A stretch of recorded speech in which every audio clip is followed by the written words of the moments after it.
I will call to order the December 2nd meeting of the Verona Plan Commission. We'll have the roll call, please. Mr. Sayre? Alderperson Yurs. Here. Commissioner Linder. Here. Commissioner Ritter. Here. Mayor Hokumer. Here. Commissioner Horsfall. Here. Commissioner Lytle. Here. And Commissioner Heinzen, who I believe may be coming, but as for now is absent. Thank you, Mr. Sayre. We do have a quorum, so we will proceed with the meeting. Next, we have approval of minutes from the November 4th meeting. The minutes were included with your packet. What is your pleasure? Move approval. We have a motion by, was that Mr. Yurs? A motion by Mr. Yurs. Is there a second? Second. Second by Mr. Linder to approve the minutes. Were there any additions or corrections to the minutes of the previous meeting? Seeing none, all those in favor of approval of the minutes signify by saying aye. Aye. Aye. Opposed, no. Motion carried, and the minutes are approved. Next, we have a public hearing on a zoning text amendment to repeal and recreate Section 13-1-376 relating to fees and payment of financial obligations. Do we have a motion to open the public hearing? We have a motion by Mr. Horsfall. Is there a second? Second. Seconded by Mr. Lytle. All those in favor of opening the public hearing signify by saying aye. Aye. Aye. Opposed, no. Motion carried, and we're in the public hearing stage. Mr. Sayre, would you provide the background here, please? In your packet is a zoning ordinance amendment that would deem zoning applications incomplete if the person or firm applying has unpaid or overdue property taxes, special assessments, sanitary hookup fees, park fees, impact fees, building permit fees, erosion control fees, and stormwater management fees, and or other fees owed pursuant to an agreement. So pretty much if someone were to apply for a conditional use permit, site plan amendment, zoning text amendment, anything within the zoning ordinance, if they do have unpaid fees or property taxes, we deem the application incomplete. There is an appeal process built into the actual ordinance, which the person could go to Finance Committee to discuss this. Any zoning ordinance amendments to the text requires a public hearing, and that's why we're having the public hearing tonight. Thank you, Mr. Sayre. If there's anyone from the public that wishes to speak on this agenda item, if they would please come forward now. We do have a sign-up sheet, and we would ask if you speak that you state your name and address for not only our benefit, but for those that are watching at home. Is there anyone from the public that wishes to speak this evening? Is there anyone from the public that wishes to speak on this agenda item? Going to third and final time, anyone that wishes to speak on this agenda item? Seeing no one, I would ask then for a motion to close the public hearing. Motion to close. We have a motion by Mr. Linder. Is there a second? Second. Seconded by Mr. Yurs. All in favor of closing the public hearing signify by saying aye. Aye. Opposed, no. And that motion carries. We have closed the public hearing. We're on agenda item 4A now, which is discussion and possible action on the issue that we just talked about. This item, if we were to take action, it would be a recommendation to the Common Council. Are there any questions or comments from the Planning Commission members? Mr. Horsfall? Yeah, good question to Adam or Bill. Your mic, please. Sorry. Jeff. Question to Adam and Bill. Has this been an issue with us? The only recent one we've had was the Egg Source property. That was a property where the property owner owned approximately $150,000 in back taxes. So that was the issue. Other communities such as Sun Prairie and Fitchburg have similar ordinances. This one was actually modeled after Sun Prairie's. So this went to the Finance Committee in October, and they felt it was a good thing for the city, and they directed staff to draft the ordinance. Yeah, I agree it's a good idea. I'm just curious if it was, because we've had an issue. It hasn't been a major issue. I've had the one situation here in my past experience. I had one other situation where they owed back taxes as well. So it doesn't happen. It's not too common, but with coming out of the recession, there's a few out there. Okay. Other questions or comments? Mr. Linder? So what exactly happens if an applicant comes and is unpaid taxes? Everything just pretty much stops in its tracks till they pay, or what? Well, ideally they pay. That would keep things moving along. If they choose not to pay, it does have that appeal process to the Finance Committee, and at that they can kind of explain the situation and explain what's going on, possibly set up a payment plan or whatever the Finance Committee deems as necessary. I mean, if they can make a compelling argument that they need this development to help pay off those taxes, maybe that's the reason why. But it would definitely slow down. They have that window to appeal it, and that's probably where they'd have to go. Go ahead, Mr. Linder. So it'd never make it to Plan Commission if they had this unpaid taxes? It could make it there after it goes to the Finance Committee, yes. Okay. Yes. Mr. Lytle, please. Thank you, Mr. Mayor. I will make the motion that we recommend the Common Council approve the zoning text amendment which repeals and recreates Section 13-1-376 related to fees and payment of financial obligations. We have a motion by Mr. Lytle. Is there a second? Seconded by Mr. Heinzen. We are open now for discussion on the motion. Any discussion on the motion? Seeing none, I'll call the question. All those in favor signify by saying aye. Aye. Opposed, no. And that motion carries. Next, we have a public hearing on subdivision regulations text amendment to create section 14-1-91 related to the payment of financial obligations. Is there a motion to open the public hearing? We have a motion by Mr. Horsfall, seconded by Ms. Ritter. All those in favor of opening the public hearing signify by saying aye. Aye. Opposed, no. Motion carried. We are in the public hearing stage, and I would ask Mr. Sayre again if you would provide the background, please. Once again, it's similar to the last ordinance that we just looked at. This will create an amendment that would deem an application incomplete if the person applying has unpaid fees or overdue property taxes, special assessments, sanitary hookup fees, and other fees. Once again, modeled after the Sun Prairie and Fitchburg ordinances, and similar to the last ordinances, there is an appeal process built into it. So this would apply to land divisions, CSMs, and plats, or anything else coming out of the subdivision code regulations. As required by ordinance, we are holding a public hearing, and that's what we're in tonight. Thank you, Mr. Sayre. Is there anyone from the public that wishes to speak on this agenda item? Anyone that wishes to speak on this agenda item? Again, the third and final time. Seeing no one that wishes to speak on this agenda item under public hearing, I would ask for a motion to close the public hearing. So moved. We have a motion by Mr. Linder. Is there a second? Second. Second by Ms. Ritter. All those in favor of closing the public hearing signify by saying aye. Aye. Opposed, no. And that motion carries. We are now on agenda item 5A, which again, if we were to take action, would be a recommendation to the Common Council. Any discussion or any motion at this point?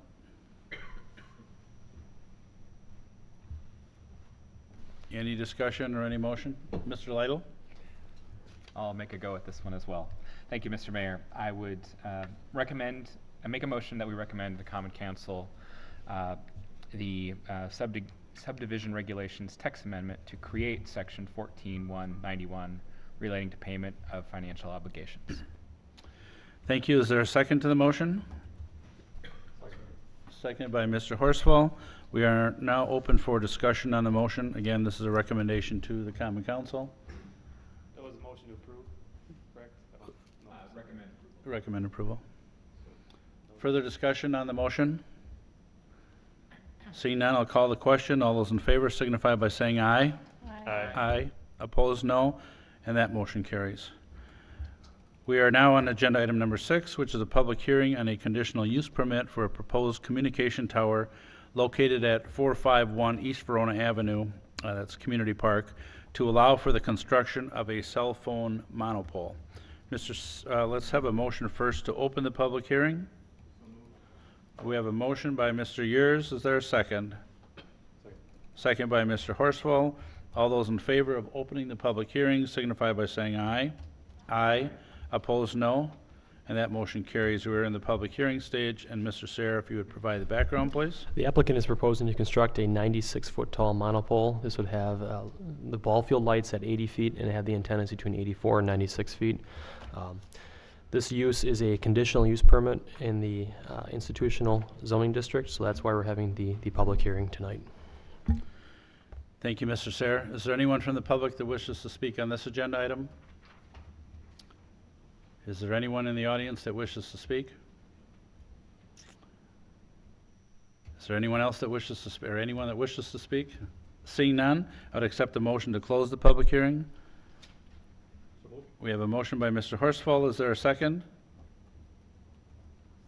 Seconded by Mr. Yers. All in favor of closing the public hearing signify by saying aye. Aye. Opposed, no. And that motion carries.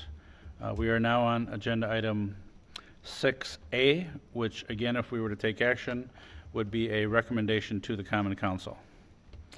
Mr. Sayre, do you have anything to add at this point or not? Mr. Sayre? U.S. Cellular is proposing to construct a 96-foot monopole at the community park at Stomfel Field. The proposed location of the pole would replace an existing light pole, as outlined here on the site plan in the dark area. This company has been working to find a location for these antennas over the past year. Currently, there are antennas located within the county facility, located north of Farm and Fleet, on the water tower. The water tower is coming down shortly, and the county has told them to find a new spot for the antennas. So this actually did come before the Plan Commission about a year ago to discuss a 140-foot tall pole on this site, and I believe the Plan Commission recommended the council to approve it. I went to the council. The council had some concerns with the height of the pole and instructed staff to start working with the applicants to reduce the pole height, and that's kind of where we're at today. As kind of in looking at it, they've reduced the height to 96 feet instead of the 140 feet, and they've actually added a second site, which is the next item on the agenda, and that would be for the North Water Tower site. So you'd have these two sites in the city that have antennas instead of this one site that was initially proposed a year ago at 140 feet. In October of this year, the Common Council did approve a lease agreement for both sites, pending approval of the conditional use permit and site plans. Along with the antennas at this location, they are proposing a 240 square foot equipment shelter for cellular equipment. From a bulk standpoint, the proposed shelter and the pole meets all required setbacks. It's set in a location where it's in the middle of the parcel. As I said previously, the lights will be mounted at about approximately 80 feet on this pole, and the antennas will be mounted between 84 and 96 feet. Landscaping, they're proposing 10 arborvitaes around the shelter, along with a fence.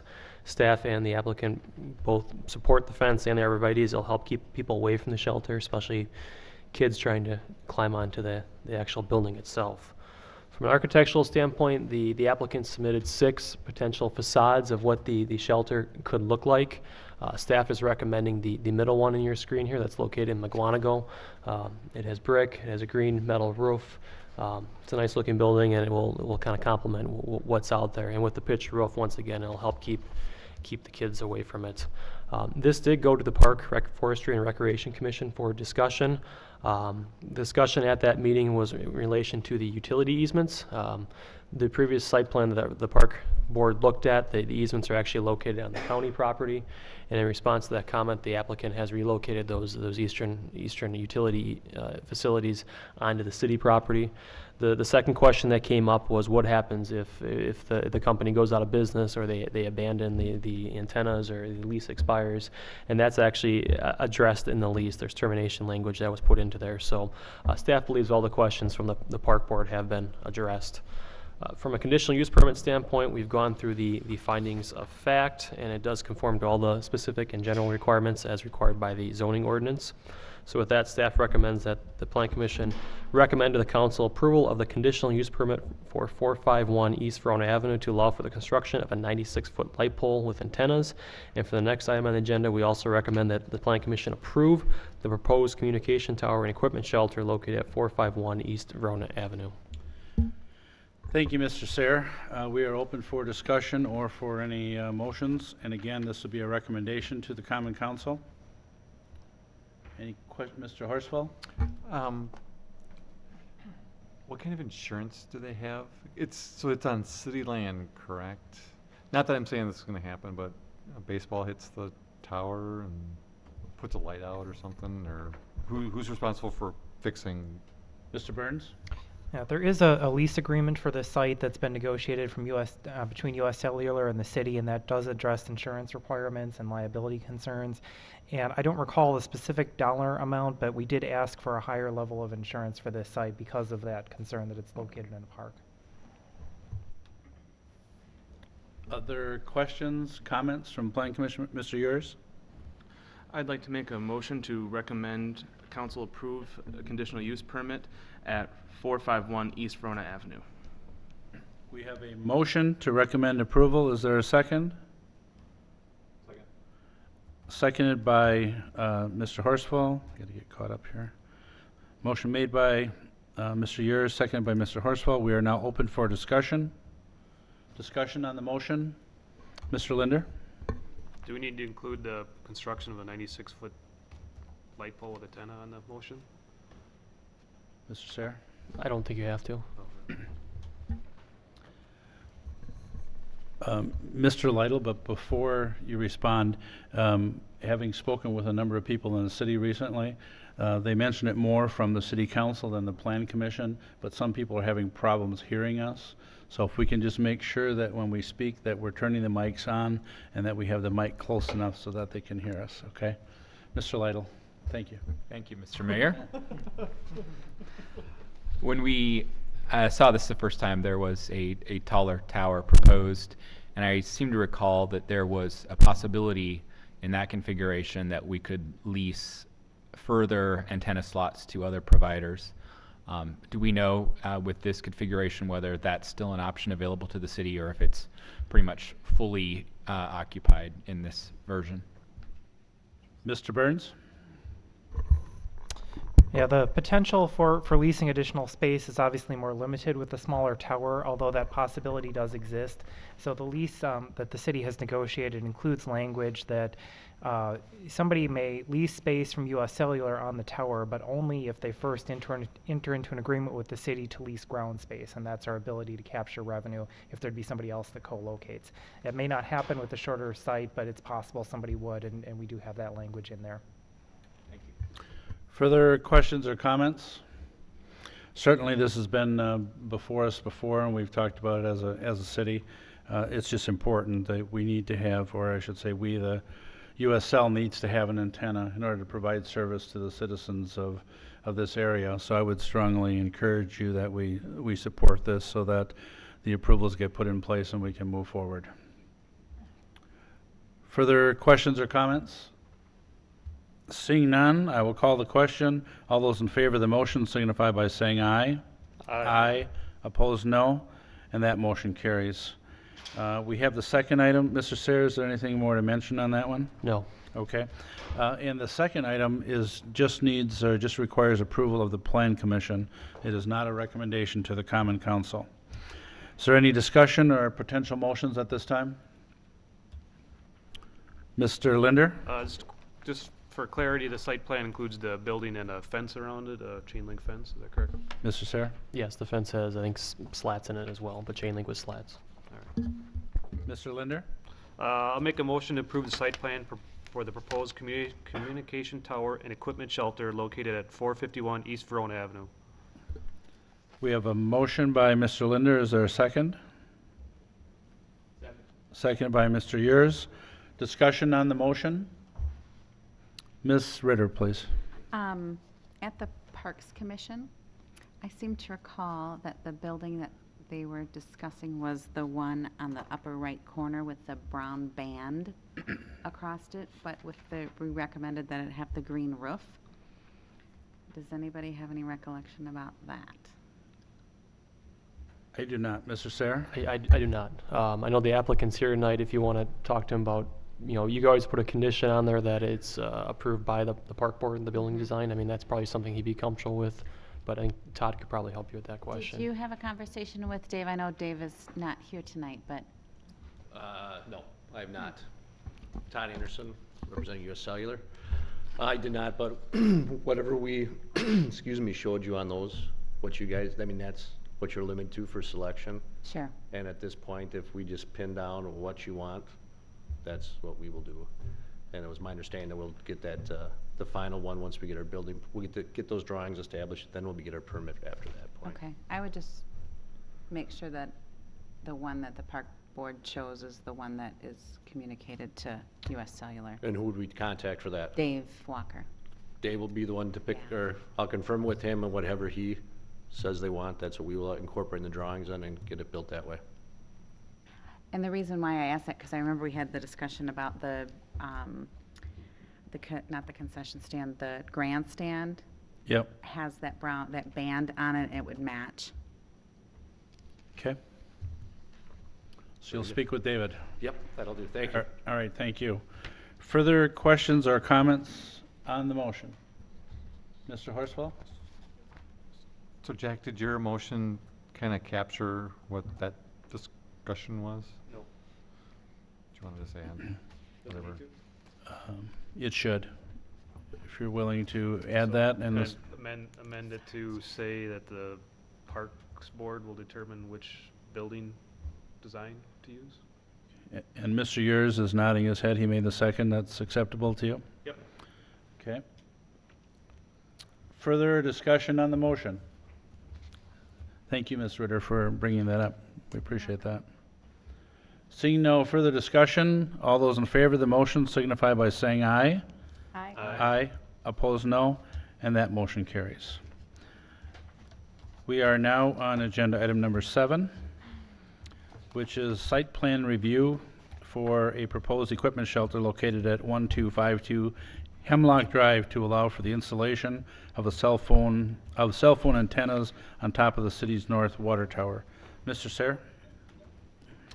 Once again, this is the second site for the antennas. This would be located on the north water tower. When this water tower was constructed, it was actually constructed with the fact in mind that we probably would have antennas up there. So it has all the equipment and all the necessary things in place to install these. So that's why this is only a site plan approval for the actual shelter itself, because the tower was constructed with that in mind. Once again, just like the last site, they're proposing an approximate 240 square foot equipment shelter.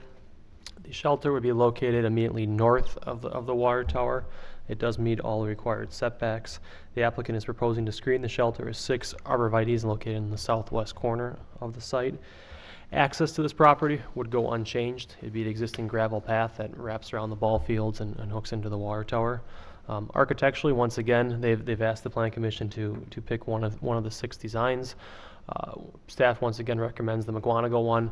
It's brick, it's got a roof to it, it actually matches the one. It's very similar to the shelters that are located within Tower Park.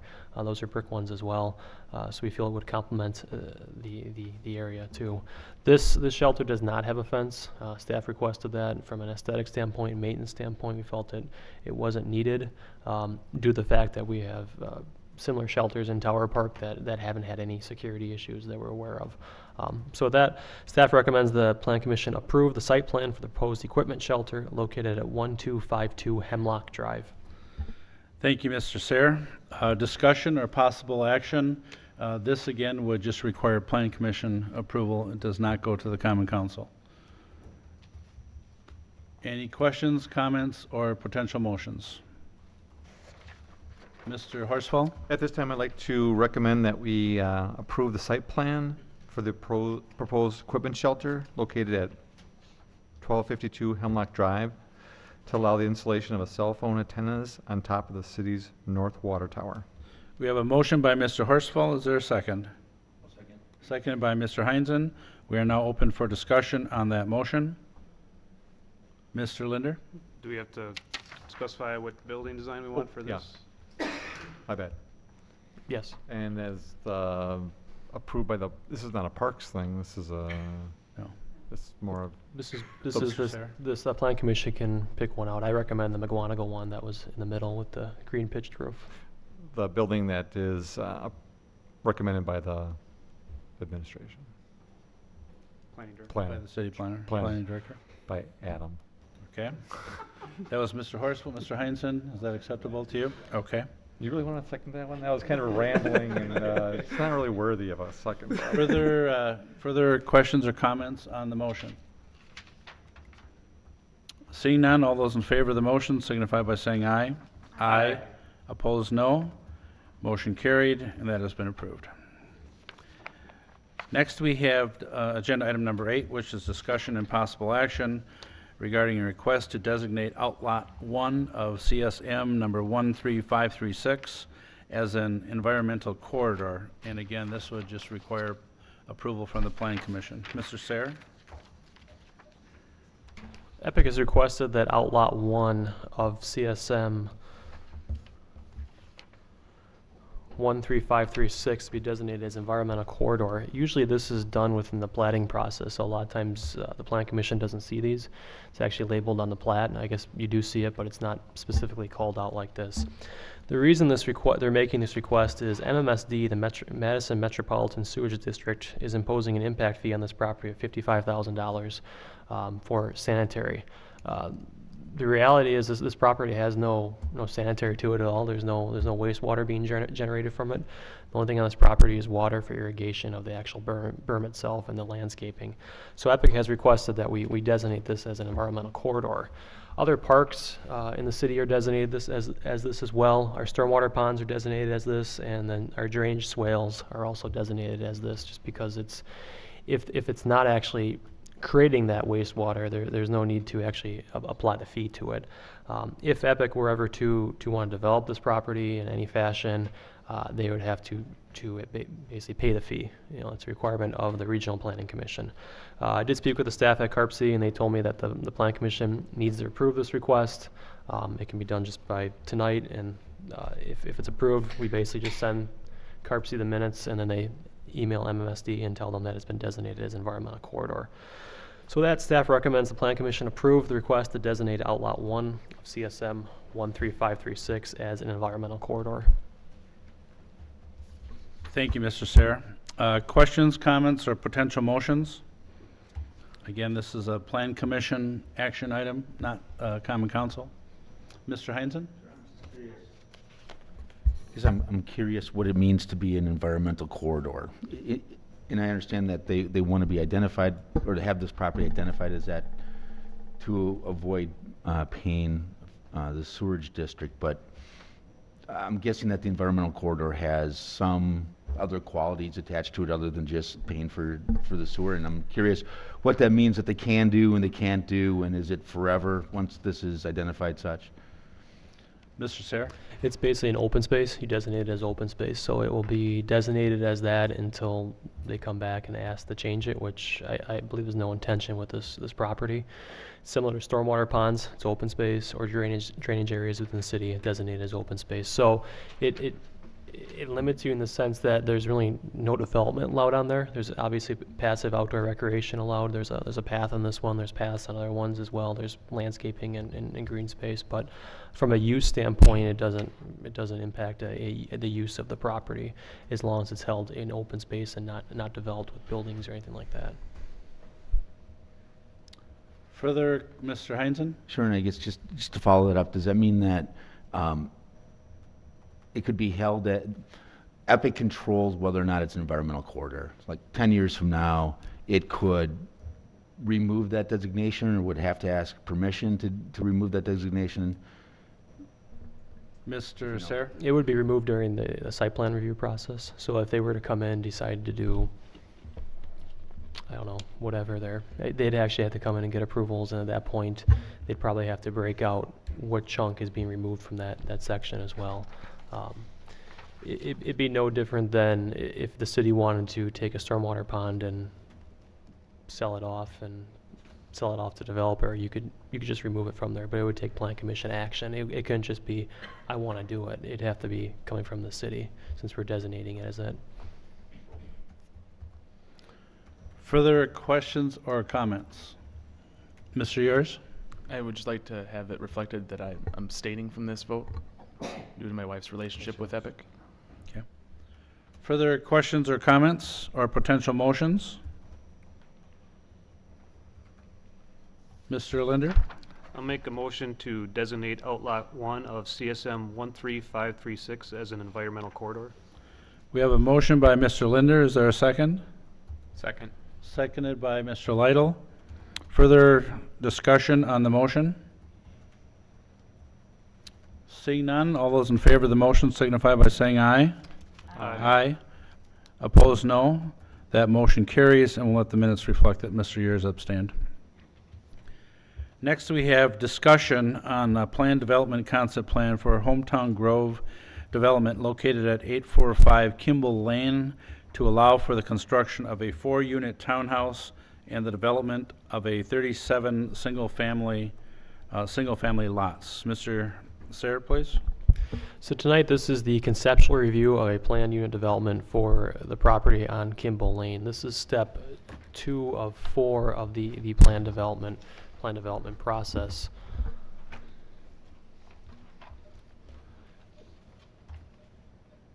This project was originally approved in 2005, and the original approved plans allowed for the construction of 2 apartment buildings and 94 townhouse units. To date, the 2 apartment buildings located adjacent to the stormwater pond have been constructed, along with 3 of the townhouse buildings located here, and also this 4 unit here, for a total of 16 townhouse units. So that is what's been constructed in that for this project so far. Obviously, with the economy and especially the condominium market, the project kind of fell apart because of the recession. So in 2009, the Plan Commission reviewed a project or an amendment to this planned unit development that would allow for the construction of I believe a 28-unit apartment building. So they wanted to decrease the number of townhouses and add more apartments to this. I believe this amendment was not approved by the council. I think it possibly had a positive recommendation from the Plan Commission, but the council did not agree with that.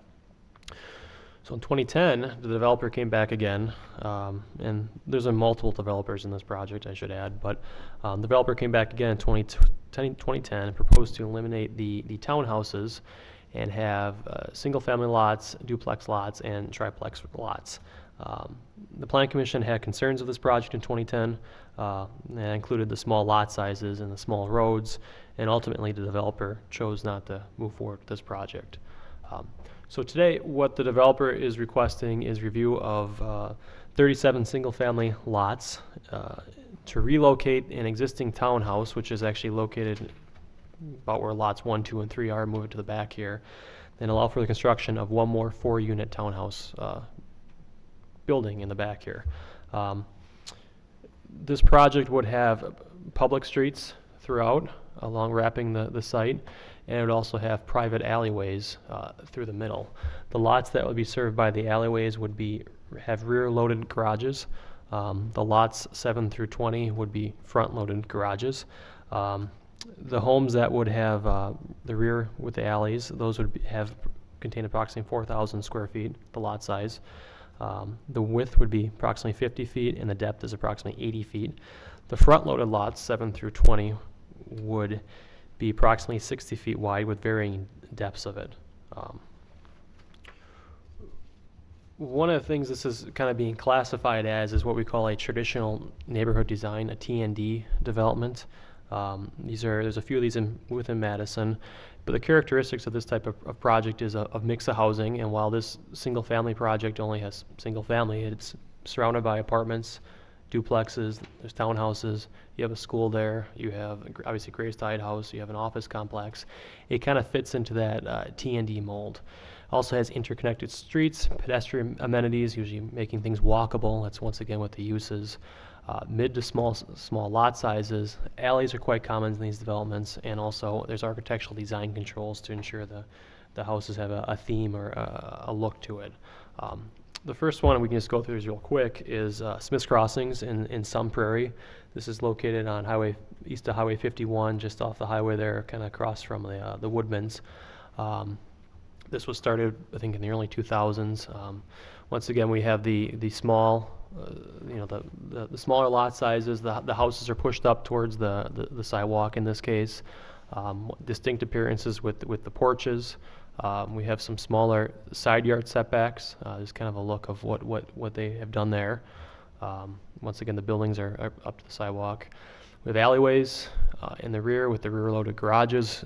What that does is it takes the emphasis off the actual garage, and you put the emphasis on the building itself. So it lessens sometimes the stark contrast of what garages can look like. And then this Smith's Crossings also still has the front-loaded garages as well, and some larger lots. Second example is Grandview Commons. This is located on the east side of Madison off of Cottage Grove Road. There's a Great Dane restaurant within that development if you're familiar with it. Once again, you have small setbacks in the front. You have front porches. It has a visually nice appearance. The curb, you look at from the curb, you look at the front of the house. There's not a visual impact of the garage itself.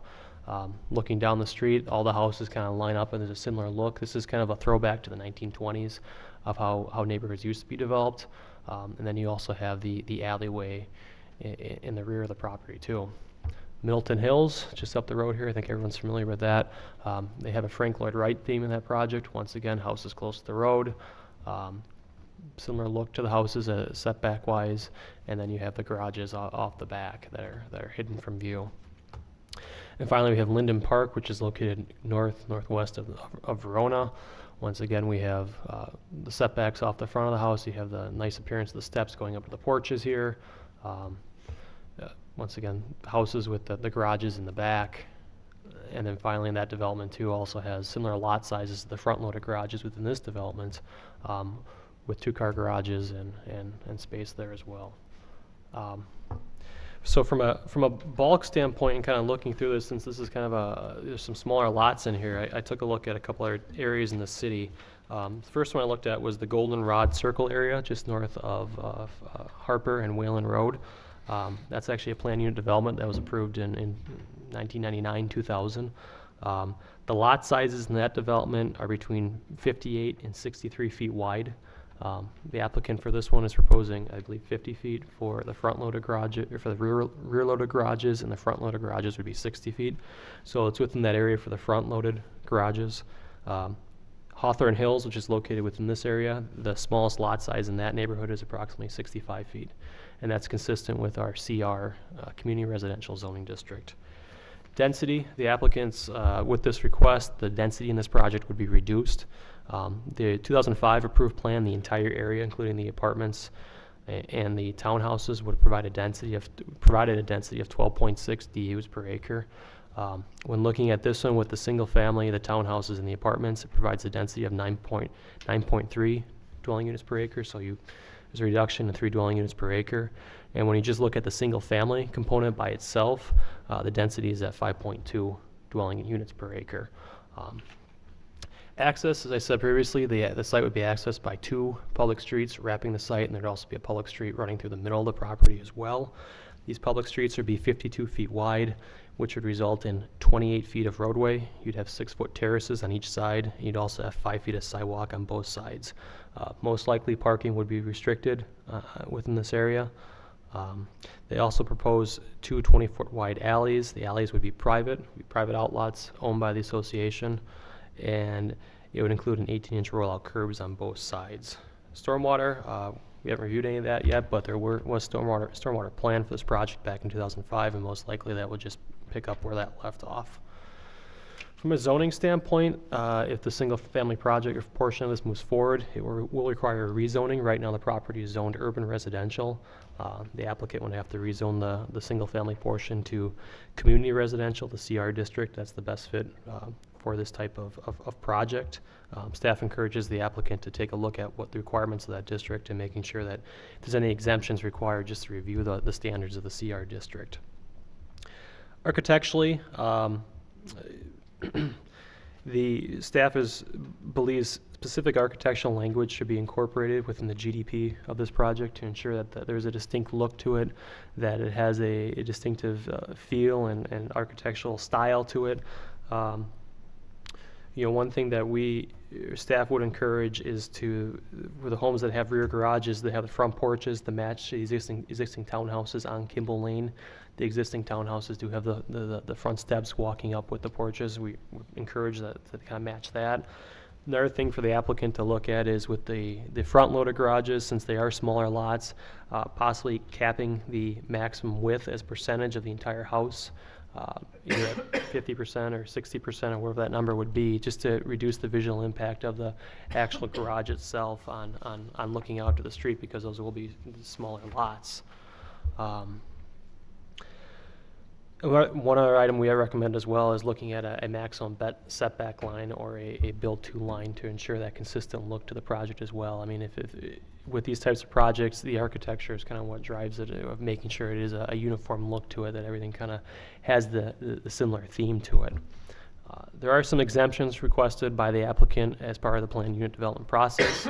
As right now, the applicant has requested a front yard setback. The applicant is proposing a 10-foot setback for the alley loaded lots and a 20-foot setback for the front loaded lots. The code requires a 25-foot setback. The applicant's also requesting a 6-foot side yard setback. The code requires an 8-foot setback for 2-story homes. Single-family homes are a 6-foot setback, but if it's 2-story, it has to be 8 feet. Finally, there's a rear yard setback exemption. The applicant's proposing 5 feet for the alley loaded lots and 10 foot for the lots 7 through 10 and lots 20. The code requires 25 feet. So he's requesting exemptions from that. Finally, the last exemption is the applicant's requesting an exemption from the minimum lot size of 6,000 square feet. As I stated previously, some of the alley loaded lots would be approximately 4,000 square feet. Process, as I started off by saying, this isn't a conceptual review of it. This is just up for discussion tonight. This will ultimately go to the council next week for discussion as well, and also the Public Works Committee as well to discuss the smaller street widths as well too. If it does move forward, one of the things the Plan Commission should consider is normally the Plan Commission approves all the PIPs, it's just step 4 of the process. That would result in the approval of, if you decide to go that route, it would result in the approval of 37 single-family homes that would have to come to the Plan Commission. So with that, staff recommends, similar to what we did in Goldenrod, staff would approve those with that necessary language being built into the GDP, whatever that may be.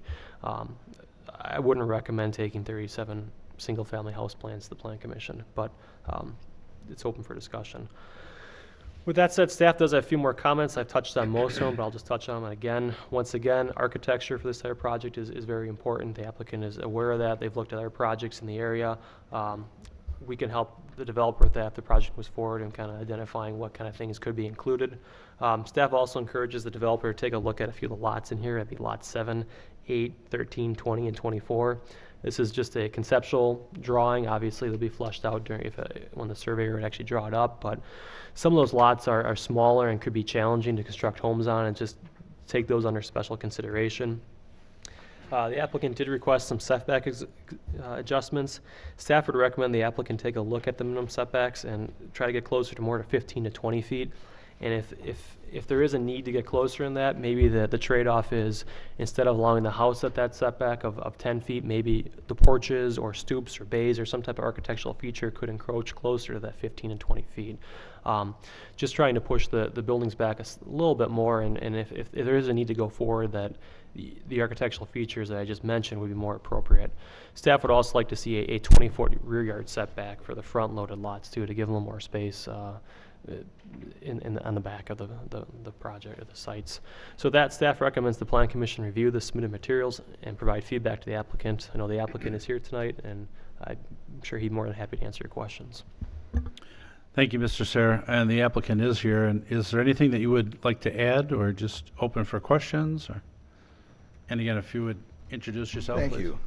My name is Chuck Buell, and I have with me this evening Steve Sundstrom, who's the president of Apex Building Repair, Inc., and we are the construction division of Apex Property Management. The owner of this piece of property is actually an investment group by the name of Apex Investment Group Number 9. And Steve and I are the lead for this piece of property. So we're here, as Adam had said, for a conceptual review. And we understand that we're coming with a concept drawing, as he had mentioned, and that our architect drew this up. We tried to, we've looked at the plan as largest scale to work in the 52 feet. And we spent some time with Adam going over some specifics and some things we would want to put in there. We really do like the concept of the traditional neighborhood design. The existing 6-unit apartment that is in place there, was built by Hawthorne Hills Development, was actually a traditional neighborhood design building. And if you look at it, you see that the steps and they come up off the sidewalk, and each of the units has a porch, and it really does. And that whole development was intended to be a traditional neighborhood design, but it never developed. One of the reasons that we're requesting that that you allow us to take the existing 4-unit apartment, which is a traditional neighborhood design, and move it to the back of the piece of property, is to open up a wider piece of the property to create the single-family lots. We don't anticipate building the other 4-unit in the near future, but we would like to, in some time, take that condominium development and come back and request zero lot line zoning and have it become a condominium, or I guess it would be a single family unit, and that would then have its own association, and we'd have to create, right at the present time, there are 3 owners in those 16 units right now. The rest of them are rentals, and they are managed by Apex Property Management. We do understand that that there are some tweaks that are going to have to be made.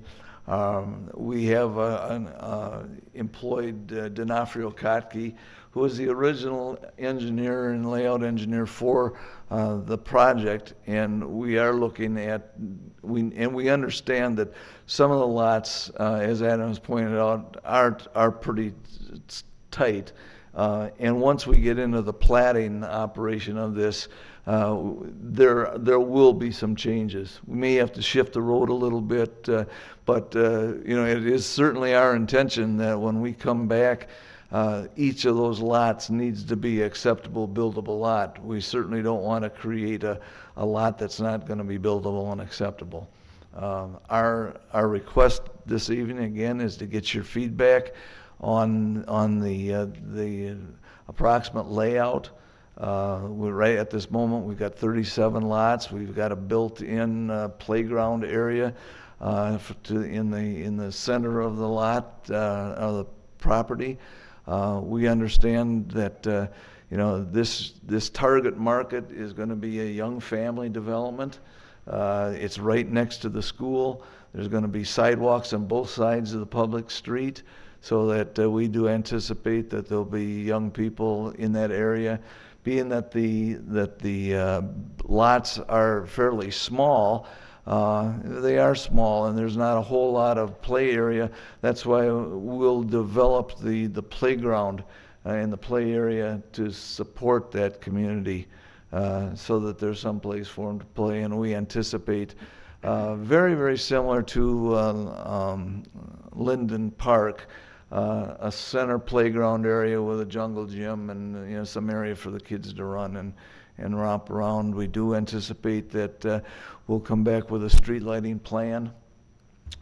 We're not sure at this present time the design of the street lamps, but I think it'll fall into place with a traditional neighborhood design.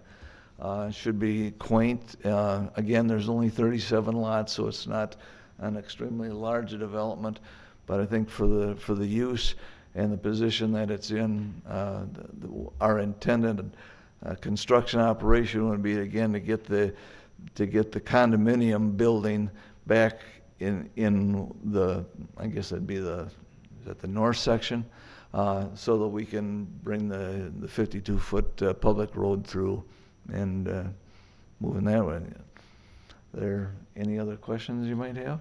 Just, I'll start out asking a question, Mr. Beal.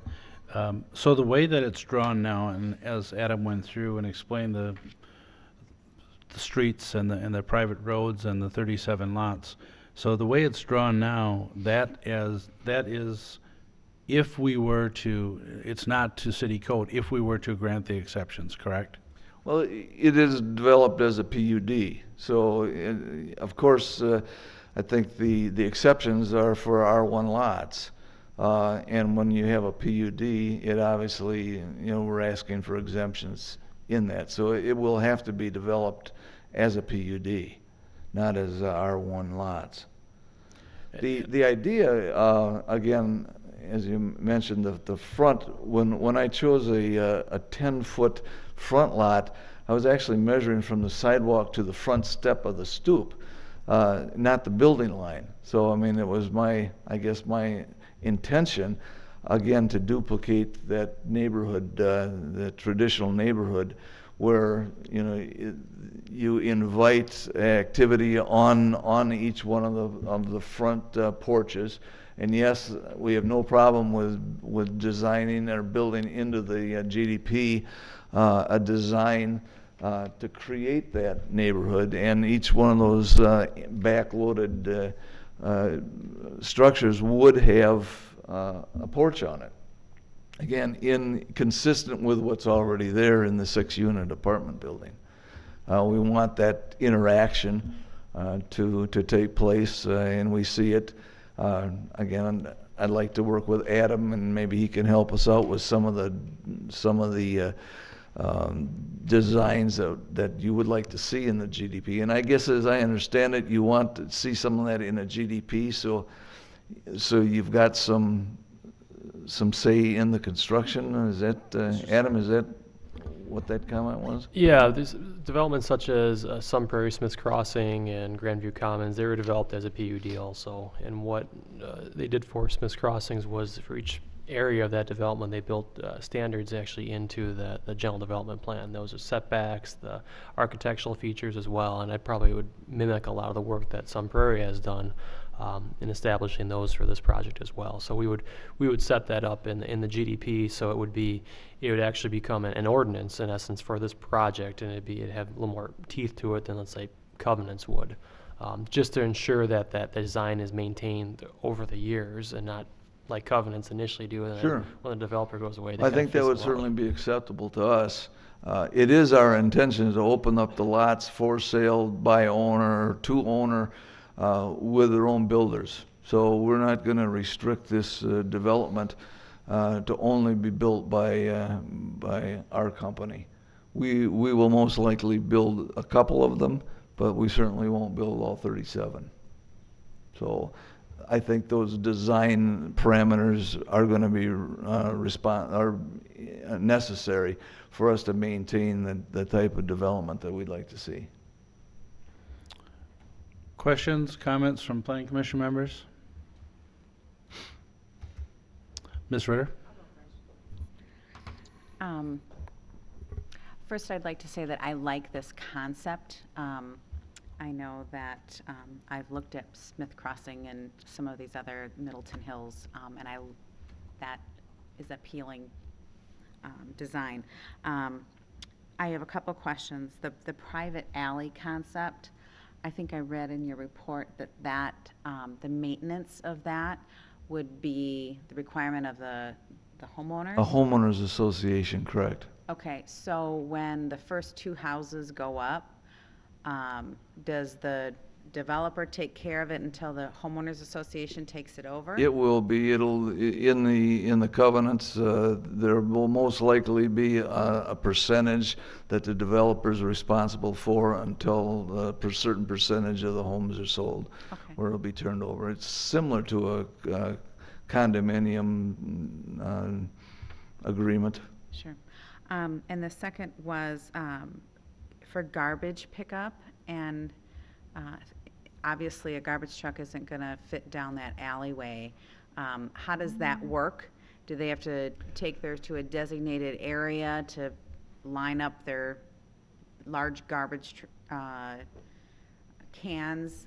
They're not really cans anymore. They're big units. That's something Ron looked into, and that it would fit down there. I know for a couple of these projects, things and garbage cans even showing in there, so they can just wheel them out to the back of the. I guess they're back of the garage. I just know on our street, we put them out in the street. So if you have garbage cans in the street that's already narrow and you've got a garbage truck trying to get down there, I'm just saying it might be problematic. I'm not an engineer. I'm just a mom. I think that's a detail that we certainly will look at. You know, in Linden Park, when you look at that, the back, is no additional parking in the alleyways.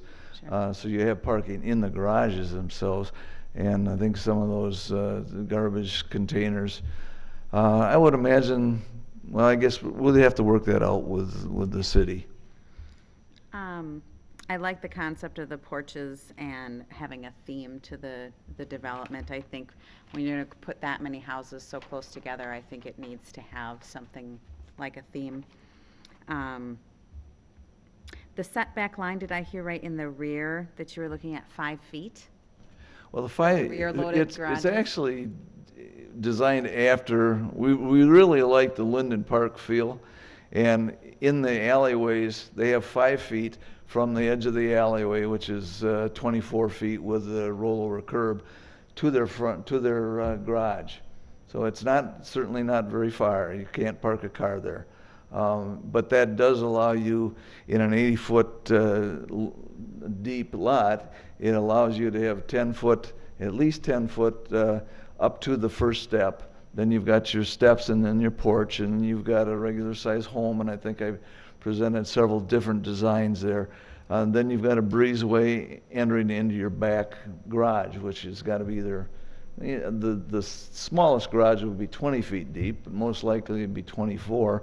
And then there's a small area to the alley. And that's certainly, we can adjust that some, but that was the intention of the back-loaded garage, is that there's not going to be a great big backyard to do that, because on a 50-foot lot, there's with a garage that's going to be probably 24-foot wide, you'll have some green space, but there won't be a lot. And that's really, again, if I'd encourage you, I did leave some pictures, and I certainly can send some more, or you could just visit some of those different areas. They're very comfortable feeling. The 6-foot setback is typical in this type of neighborhood design, so that gives you 12 feet between the structures.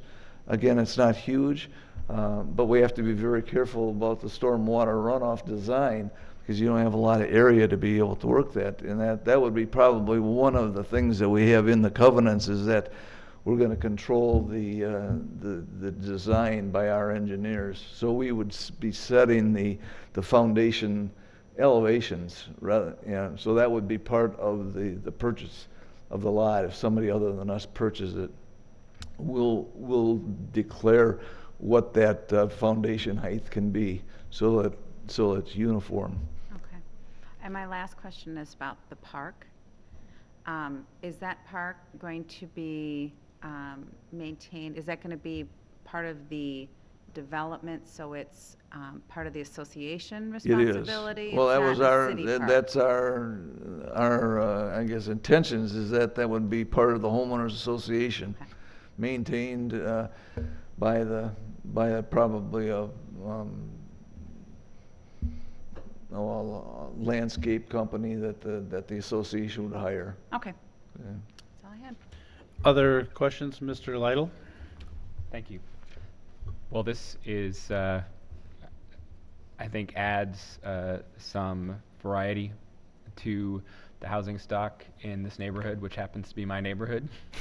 So I am encouraged by that. I did want to I know when we looked at a similar plan back in 2009, 2010, there were some concerns around access for vehicles, snow removal, fire trucks, that kind of thing. So, Bob, can you give us a high-level overview of the good and bad of this kind of layout? Mr. Gunlock, please. Well, 28-foot street is about as narrow as you can, a 28-foot street is about as narrow as you can go, and still get a ladder truck down there with the outriggers and have a car parked on one side. The parking we would have to restrict parking in here either to one side or to continual alternate side parking, so that people could park on one side of the street. That would still leave us about 20 feet for a lane of traffic in each direction. The only corner that may be difficult for a fire truck right now to get around is between lot 21 and 20. That's a little tight, it looks like, but if they adjust things a little bit, I think they can get a fire truck around there. Your street through the middle, that's a typical, I mean, the radiuses are gonna be tight, but they can jockey to get in and out of there. To give them some flexibility, we went to the 52-foot right-of-way. We'll still have a sidewalk on each side and a 6-foot terrace. We can still get some street trees planted, get street lights in there, and it's just the street's gonna be about 8 feet narrower than our typical street. Great, thank you. The concerns I had for the previous iteration of this were around parking, and certainly in a similar situation as our neighborhood was being developed, trying to get contractor trucks parked while some lots were completed and others were being constructed was a problem.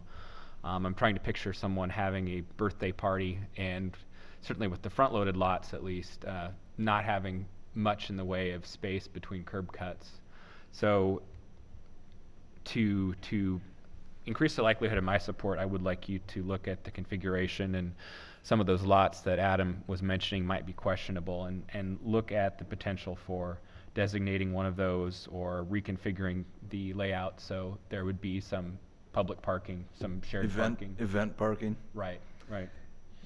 I think that's certainly worthy, and you know, in the next step in the GDP, should this concept be approved, I think that's a very good point to look at parking. Great. The traffic in this area around school drop-off time, which is when a lot of these people will be leaving for work, is pretty ugly at times. You guys aren't making it any worse, certainly, than if there had been townhouses. I'm sure the counts would be higher if this whole area were townhouses. So I can't complain too much about that, but just so you know going into it. And then finally, you mentioned that I believe it's the eastern unit of the townhouses that would have to be relocated. Yes. Have you had any initial discussions with those tenants in those yet? Not at this time. Okay. No, the tenants that are there, it's a rental unit as we speak. Mm-hmm. We have investigated the cost, and it's within reason. Okay. We would take that existing building. I mean, our contractor has moved some amazing things, and we would reconstruct the foundation in the different location, and actually there's only a couple 100 feet that move it, but it would certainly open up that whole area and get it out of there. There is a picture that I did send to Adam of the Linden Park area that did have a very similar bank along Kimball Lane. So it was a series of back-loaded, rear-loaded units, but they all had steps that moved up. So I can foresee that as being very realistic, that we wouldn't shave down that hill, but they would sit a little bit higher, and they'd, from the existing sidewalk, they'd walk up onto the porch. And there was a couple nice pictures of that, so I mean, it's very feasible that it can be done, and nicely landscaped, and concrete steps, and we can do a nice job with that. So that's what I would envision between lots 1 through 6 would actually be a little higher, and then we like to be able to level that off as best we can. There'll certainly be some excavation and some dirt work have to be done in order to try to make this an acceptable neighborhood. Okay. And then maybe a question for Adam or Bill. In terms of notification, there's a public hearing during the GDP, or no, sorry, is there notification provided during the GDP phase? Mr. Sayre? Yes, it would be during the GDP, so it would be the next step of the process. And would that notification go out to those addresses, to individual addresses, or only to the property owners at those addresses? It'd be the property owner. So it's probably a conversation that the developer probably should have with those tenants before the public hearing, just to let them know what's going on and what the tentative plan is. Because we don't have access to the renters' addresses. Got it. I would certainly be much more comfortable talking about this with evidence of some discussions that took place at Sure. the time. Since with the current Apex tenant. Property Management does manage those, we certainly can sit down and call a meeting and sit down and review what our ideas are. And which will definitely have to be, because right now, those are kind of a condominium plat. So in order to carry this process through, we got some work to do to be, legally, to be able to accomplish what we want to accomplish. And eventually, you know, that, I think that would improve the value of those units greatly if we're able to do that. So, but again, it requires the owner and the mortgage holder. Right. So, That's all I had. Thanks. Other questions or comments, Mr. Heinzen, please? Sure, thank you. I like the concept a lot. I think to have a neighborhood that is, I guess, for lack of a better term, old-fashioned is very appealing to me personally, at least. I'm curious if you could, I mean, I think that what would be very important, and Adam spoke to this earlier, is that the houses have the same architectural style. At least the ones that you put up here earlier that I'm familiar with would almost demand that to have that feel to it. Of Linden or Middleton Hills, which one do you see this as being closer to the style? Linden? probably Linden. Okay. Middleton Hills is fairly upscale. Yeah.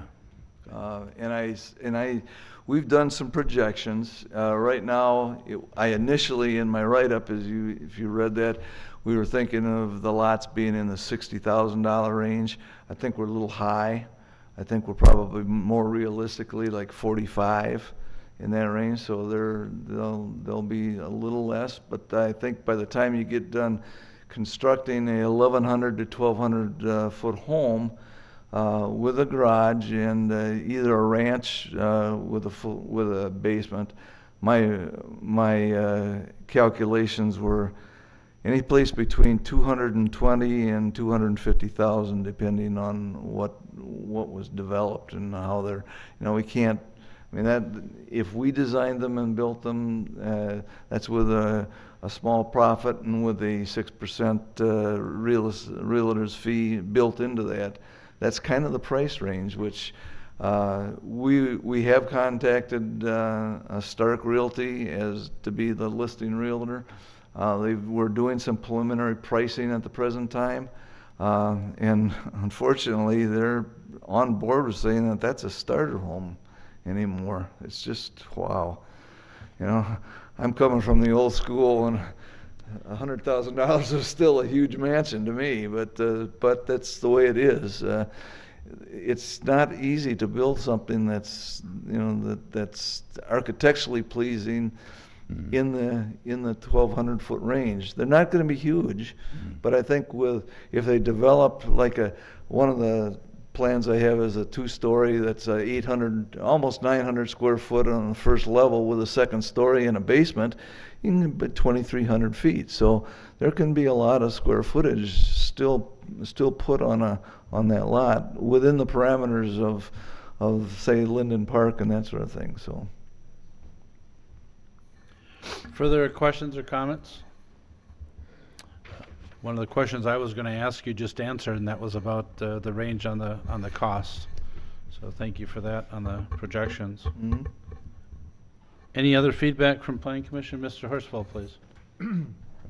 Yeah, I mean, I know this, but I've been on the commission for a long time, and I was around when we developed the CR zoning, and one of the reasons was to try to get affordable housing in, and when the planner at that time was trying to figure out, what is the real minimum size lot size that we can go with and still have something that's buildable, and that's where we came up with this. He came up with a value of 6,000 square feet.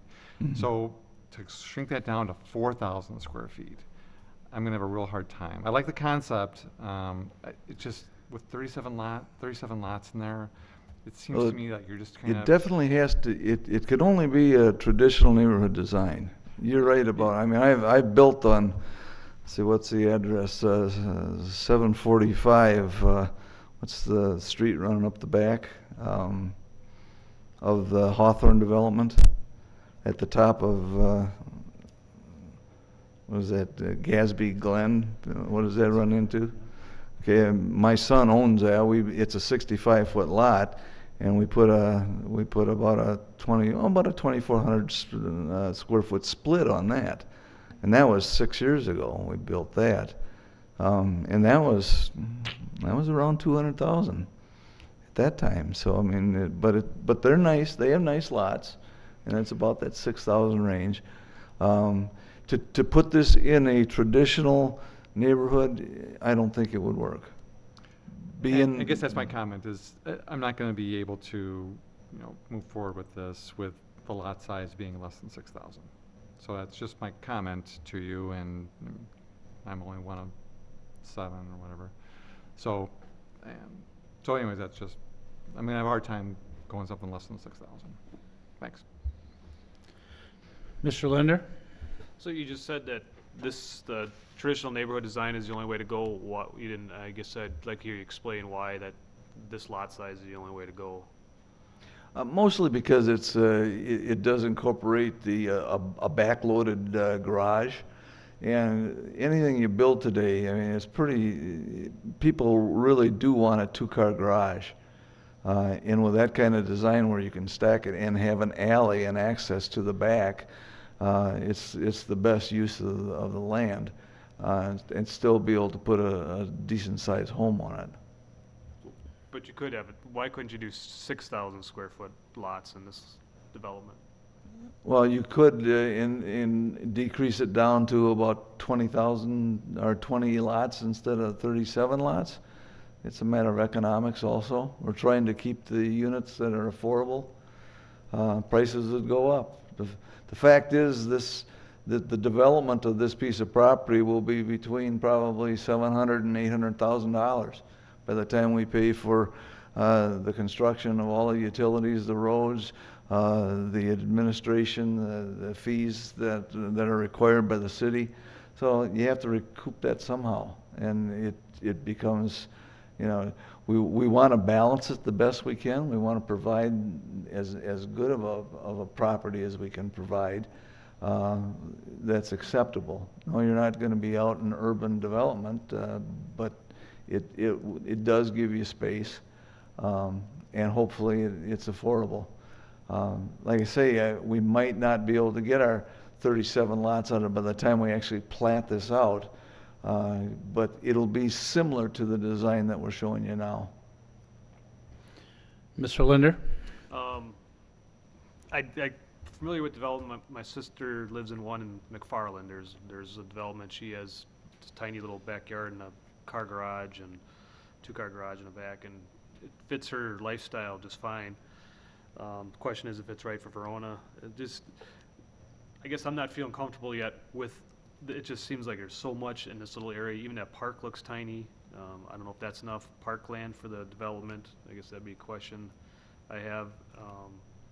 I think about where the kid's going to play. You suppose the family development, they're going to be playing in the back alley. They're going to be playing in the streets because there's no green space that I can see whatsoever. I'm not sold either way. I mean, I can see potentially benefit for certain people. Might be an ideal place to, like I said, a starter home. But then I think, how do you get, I mean, the traffic, we're talking about narrower streets, which not such a terrible thing. The alley kind of, I get questions about that. I guess I'm not comfortable with it yet. I'd like to keep an open mind on it.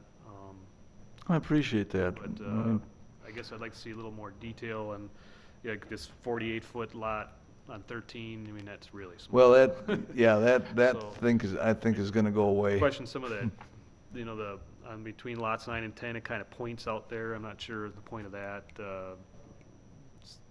Doesn't seem. I guess I'd like to see a little more finished product too before I make up my mind. Mr. Yurs? I do believe there have been some reasonable concerns brought up here tonight by other commissioners. However, I do really like the concept of this. I think, kind of echoing Mr. Lytle's comment about making a more diverse housing stock for Verona is a good thing, especially in starter homes. I think that's an area Verona lacks in to a degree. And so with your willingness to work with the city, I do think this is something I could support, and I look forward to seeing more thought out drawings kind of in the same as Mr. Linder in that regard. But I do feel this would be something I could support. Well, we'll certainly be willing to work in that direction. Adam has been real helpful with us, so we certainly, I mean, there's some things that will come back to the city and talk about our design specifications. Again, the next step does require some investment on our part. We've got to start looking at platting it. That's going to be a big part of the land use properly. We've got to look at the stormwater and the topography of that land right now. So, you know, we're with your concept approval. Now we start spending some money and answering the questions. Okay, and we do expect that the next step is certainly not 100% complete, but it's going to be a long ways to getting there. That's what the GDP is all about. Other questions or comments? I mean, I would agree with the comments that I've heard here as well. I think it's a lot of houses concentrated in one area, but I do like this better than what was being proposed in the past. So I think, if you take in consideration the concerns that you heard here this evening, continue to work with staff, bring it back. I'd like to see it move forward, but I think it does need to be tweaked a little bit. Other questions or comments? Any other feedback? If not, we look forward to working with you down the road on it. Well, thank you very much. Appreciate the comments, and this is what we were looking for, some direction. So thank you. All right, thank you. Next on the agenda is discussion regarding amendments to the city's zoning ordinance related to parking. Mr. Sayre, please. In your packet are draft amendments to the city's zoning ordinance relating to parking, and this is based upon our discussions at the November Plan Commission meeting. I think the highlights, I can go through them real quick, and it's quite extensive. I looked at every use, so without going through every use, I'll just hit on a few points. First of all, the revised ordinance provides both minimum and maximum parking requirements. That was discussed, I think, in October and November. I did change some of the minimum requirements as well. It kind of has comparison in there showing what's existing, what's proposed minimum, what's proposed maximum. One important thing to note is the Plan Commission is able to waive the maximum parking standard. There are exceptions in the ordinance if there is a unique situation, such as a user that has a high traffic demand. He or she would have to come in and basically state their case to why they want that waived. So there is some language in there to provide exemptions to that.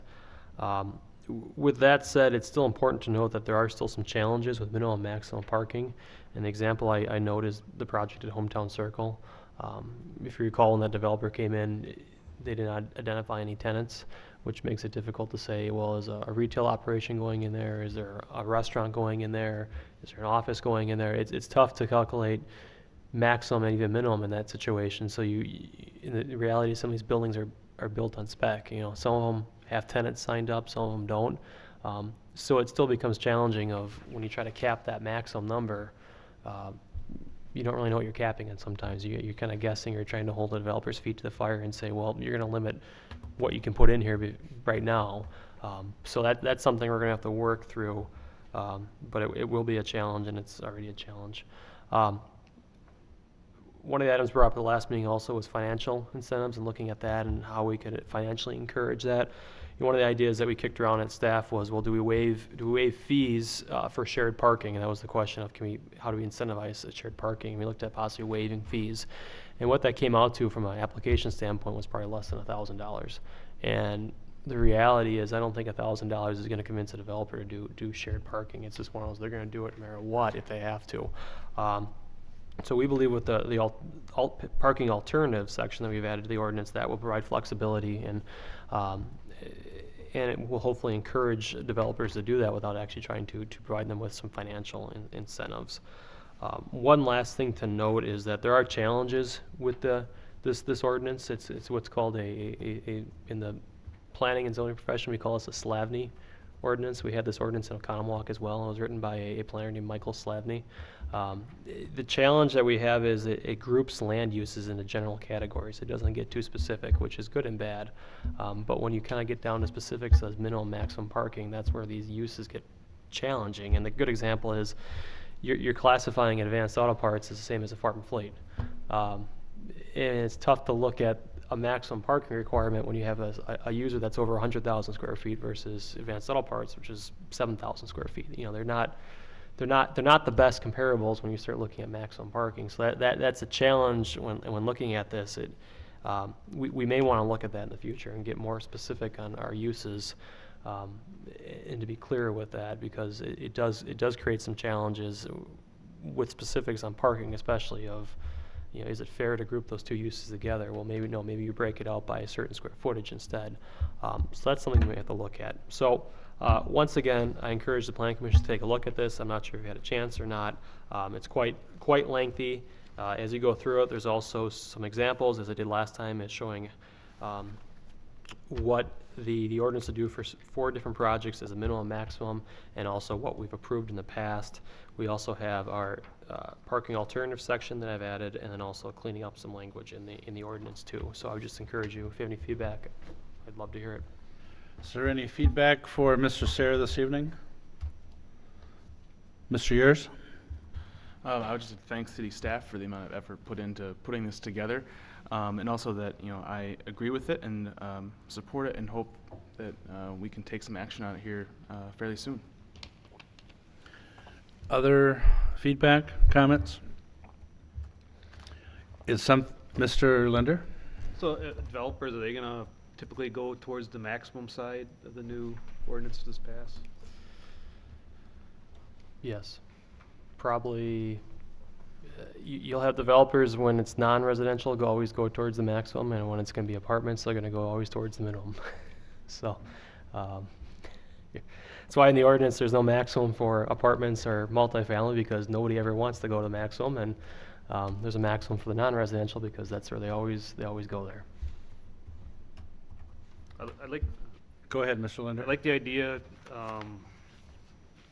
You know, I brought up before that there's so many parking spots like in front of Farm and Fleet that are never used. Anything we can do, I think, to help minimize that type of situation again, I think is good. It's hard to digest all the numbers in here, to be honest. I mean, there's so many different categories and stuff that it's hard to do it. But if there's leeway for the Plan Commission to adjust it, you know, and the maximums maybe are a little lower than what they were in the past, I think that's probably what I would be looking for. Mr. Sayre? Yeah, we actually had no maximums in the past, so this would establish the maximum. And at the last meeting, we did look at kind of a more of a, I'll call it simplified way of just saying 125% of the minimum, and doing the calculations on that I guess failed miserably too. So that's why it's lengthy, because I had to go through every single use and actually look at every single use and try to tailor it the best I could for that use versus just trying to take the easy route and go 125%. Mr. Linder? All right. Was there any other cities that you had a chance to base it off of or anything? I looked at a variety of ones. I don't have them in front of me, but there's a couple out in North Carolina. I think there's some out in Washington State, out in Oregon. Madison has adopted some, which I looked at those as well. So trying to look at those, but then also try to run the numbers and seeing if it would work for those actual uses. So that's kind of the approach I took. I basically looked at the 5 or 6 or 7 ordinances that I pulled out and tried to find the best number that I thought would work, and then just worked through the list and tried to calculate it out as best I could on examples that we've seen in the past and how we can improve upon it. Further comments or feedback for Adam? Mr. Horsfall?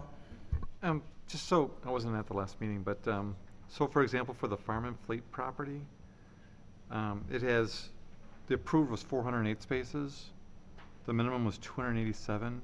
Do you foresee that potentially the Farm and Fleet can go back and say, I want to go to the minimum, I want to do a CSM, and then redevelop the area that opens up for his parking spots Mr. that Sayre? are now required? I'd have to look back. I don't think the minimum, and it may have changed for the indoor sales and service. I think that's something that they could come back and take a look at if they really wanted to.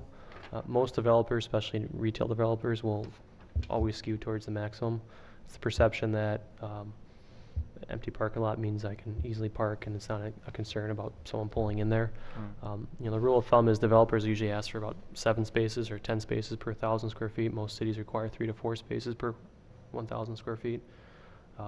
But it's been my past experiences is that they'll always ask for the maximum.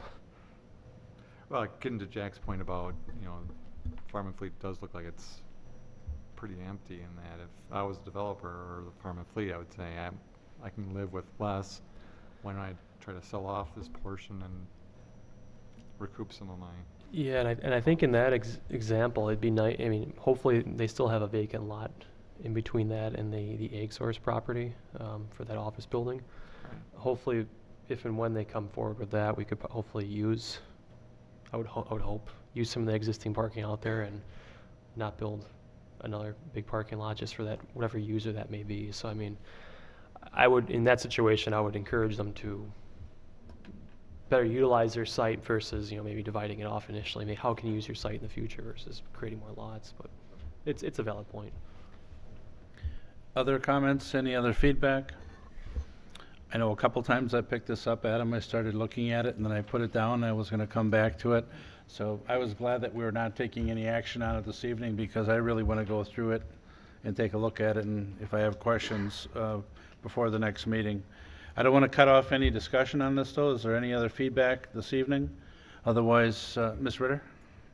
I looked at it, and I think it would be also helpful to look at different sectors in the city and see how this would apply. For example, recently we had a concept plan along the bike path on the south end of town over off of Hale Street and Hale and and I know that there was consideration about the parking there and how would something like this apply to that. And I know that there's obviously a push to encourage more walking and biking, and that's all great, fine and well, but we live in a climate where it's cold 6 months or more out of the year.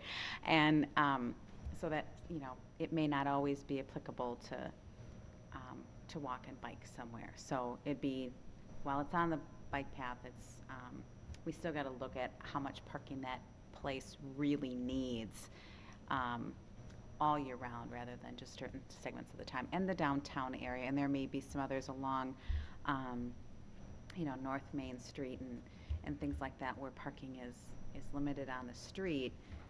And when their redevelopment comes in, how that might impact. For example, when the House of Flowers came before us, parking was an issue there. And so, you know, there's different segments. While my point is, while at Farm and Fleet, there seems to be an excess, there's other areas where there's constraints. So to make sure that whatever we adopt is applicable everywhere. Mr. Sayre? For the next meeting, I'll pull some of the recent projects and just do a quick analysis of what we approved and what this would do and how it would impact that. You know, one thing to note in the downtown, as we discussed about the last meeting, there are no requirements in that CC district. So that's one I really can't pull, I guess, because we don't require it there. And that's based upon partially because, you know, we're in the process of doing our downtown plan, and there'll be some public parking areas hopefully coming out of that plan too. But I will definitely kind of expand upon that list and just provide a better comparison besides the retail uses, maybe look at some industrial ones, some mixed-use ones, and possibly some apartment projects as well. Mr. Horsfall? Is this going to be discussed at the council at all? It would come back to the Plan Commission before we would discuss it at the council. I was just curious how the council would look at this, or, you know, as... Mr. Sayre? This was actually recommended by one of the alderpersons, Alderman Diaz. So this was his request that I think he came forward with. Excuse me. I'm not sure. I mean, I guess we'll find out.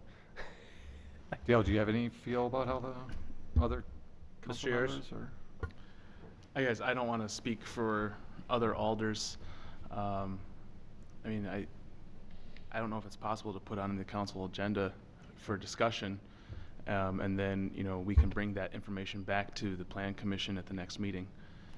I don't feel comfortable speaking for any other alder other than myself I know I personally have no problem with it, and then I'm sure Luke doesn't. But that's as far as I'm willing to go. Okay. We can certainly, at the next meeting, either I can mention it in my report, or Mr. Burns can do it as part of the administrator's report and just inform the council that at least we've been talking about it, and we could provide them copies of what we have to this point. Yeah, great. Seeing no other hands? Wait. I'm sorry, Just- Mr. Lytle. Has this been run by the chamber at all? It might not hurt to say, here's some changes to parking requirements that we're looking at. And does anyone on the chamber see, huge issues for future development with any of these changes? Mr. Sarah? It is not, but it's a good idea, so I'll run that past Carl. Thanks. Ms. Ritter?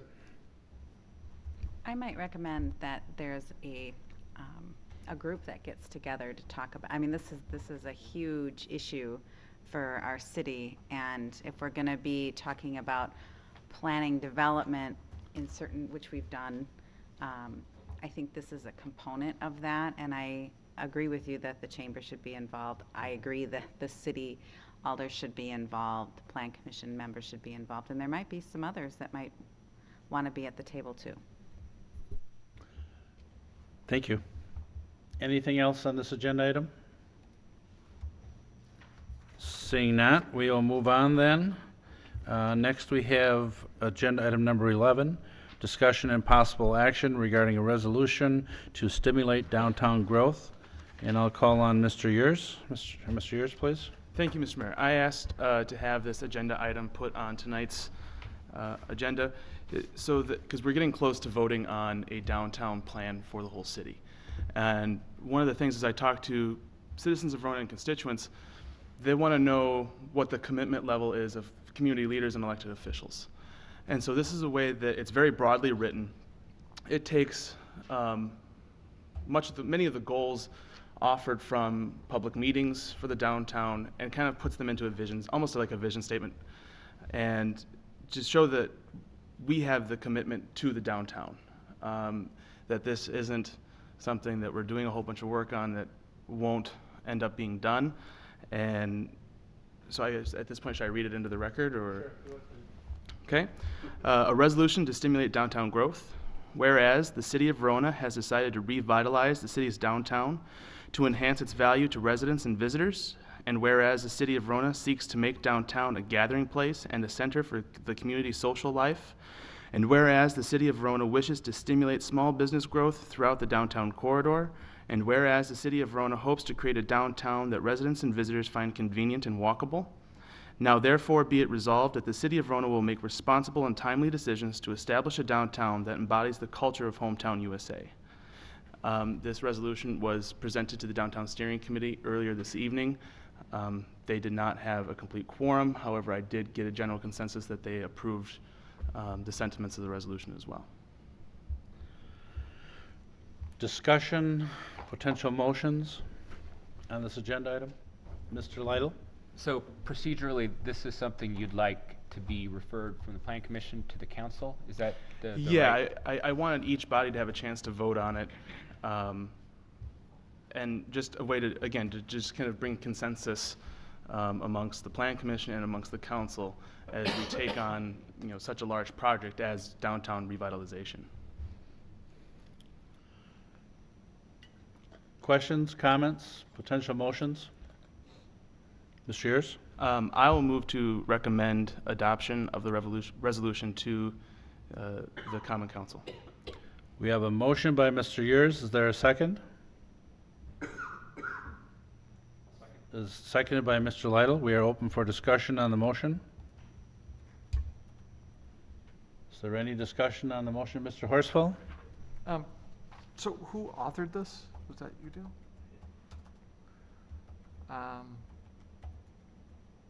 Will big business get upset that you've excluded them from the resolution?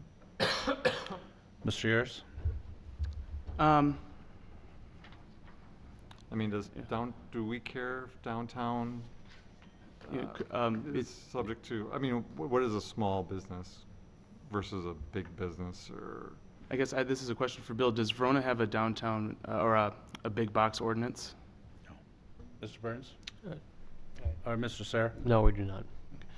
Well, I kind of envision, as well as the public, as we've gone through these meetings, that big business in the downtown corridor isn't an area they want to go, and nor do I think big business is an area we want to go with downtown. I think we'll have a stronger response and build a greater downtown through small business. I guess my question is, how do you define small business? That they make less than $1 million, or small as in size, or small as in, I mean, if I was reading that, I would question, what do you mean by small? Locally owned, or if a Starbucks come in, we wouldn't not recommend, but we wouldn't encourage a national business that would be considered a large or big business. I guess I'm, Well, I or think a this Apple store or something. This doesn't necessarily rule anything out. This is a resolution. It's not saying that we can't have like a Starbucks or something of that nature. But it is kind of targeting more family-owned business, more locally owned business, not necessarily the big box stores, so not Target or Walmart in downtown Verona. Okay. Any follow-up, Mr. Horsfall? Yeah. It just, I mean, I understand where you're coming from, but I guess we would encourage any kind of business growth, not small, not limited to small. It's just, I mean, I don't think anyone's we'd ever approve, like you said, a big Walmart in downtown Verona. It's not the size, and they wouldn't pick that anyways. So it's, by limiting, by saying small business, you're kind of implying something that potentially, I don't know if we want to go that way. I mean, big businesses necessarily aren't big buildings. Walgreens is a big business. No, if, So if Mr. Yours? if everyone's more comfortable taking the word small out, I'd be comfortable with that. It just struck me a little. Mr. Heinzen, you had your hand up? Sure, yeah, I'm just curious, again, when you were explaining this, what's the creation of this, or how did it come to be necessary or of interest? My goal with it was just to find, to build consensus among ourselves and with the council, and also show the residents a commitment to the project. And one of the big questions I've been always asked, what's the goal, what's the city's goals with creating a downtown? What does the city want to see happen? And I think this is a way we can tell residents this is what we're looking at. This is what we hope for, and that we are listening to their concerns, and we're listening to what their goals are for a downtown.